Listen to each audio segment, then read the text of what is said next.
During Prince William's recent visit to Brazil, a subtle yet unmistakable shift unfolded before the global audience, not in policy, protocol, or political symbolism, but in something far more revealing: his wardrobe.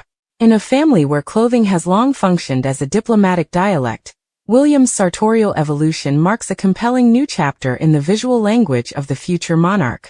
Traditionally, William has been the steady anchor of royal formality, the man in precision-cut suits and immaculate ties, whose clothing choices rarely deviated from the expected template of Windsor practicality.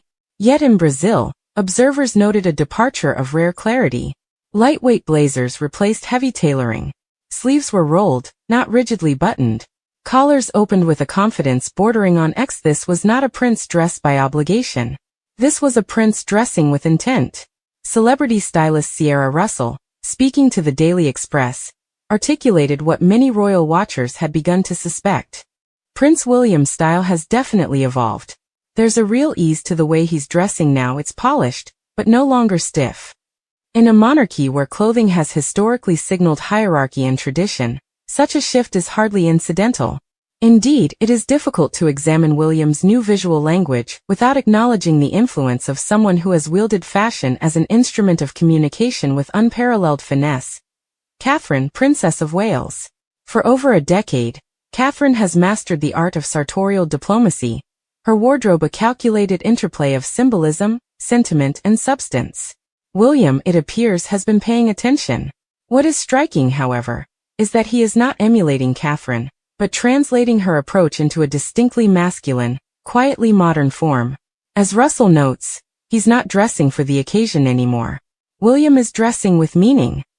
In Brazil's vivid tropical milieu, his relaxed silhouettes were not simply climate appropriate. They were emblematic of a prince intentionally reducing the traditional distance between monarchy and public. This evolution aligns seamlessly with William's broadening role on the world stage. At the COP30 World Leaders Summit in Belém, where he represented both King Charles and the UK government, the prince opened confidently in Portuguese, before delivering a speech that blended environmental urgency with the generational perspective that has become the hallmark of his advocacy. "Let us rise to this moment," he urged, "with the clarity that history demands of us." It was a speech firmly rooted in legacy, his father's lifelong environmentalism, yet shaped by William's distinctly forward-leaning optimism. What stood out throughout the tour was the coherence between message and image. While discussing climate action, resilience, and intergenerational responsibility, William appeared visually lighter, more grounded, and for perhaps the first time on an international platform, unmistakably himself. For a future king, this matters. In any monarchy, soft power is amplified through subtlety.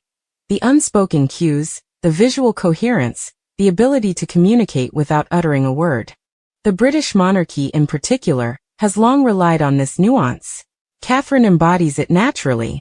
Now William is stepping into that realm, not as an imitation but as an evolution. This shift suggests a leader increasingly comfortable with transparency over tradition, relatability over rigidity. Russell puts it succinctly: "Before his clothes wore him. Now he's wearing them." That seemingly simple distinction captures a deeper truth. The Brazil wardrobe was not an aesthetic experiment. It was the outward expression of a prince stepping into a new phase, one defined by openness, assuredness, and an awareness that modern leadership is less about grandeur and more about connection. From greeting Brazil's President Lula da Silva, to traveling with Prime Minister Keir Starmer, to applauding Kylie Minogue's performance at the Earthshot Prize, William appeared, both in tone and attire, entirely aligned with the contemporary, human-centered model of monarchy he is preparing to inherit.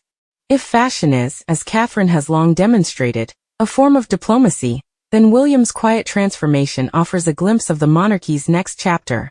Less ceremonial, more human, still dignified, but carried with a touch of ease that speaks not to a weakening of tradition, but to its evolution. The future king is no longer merely dressing the part. He is defining it.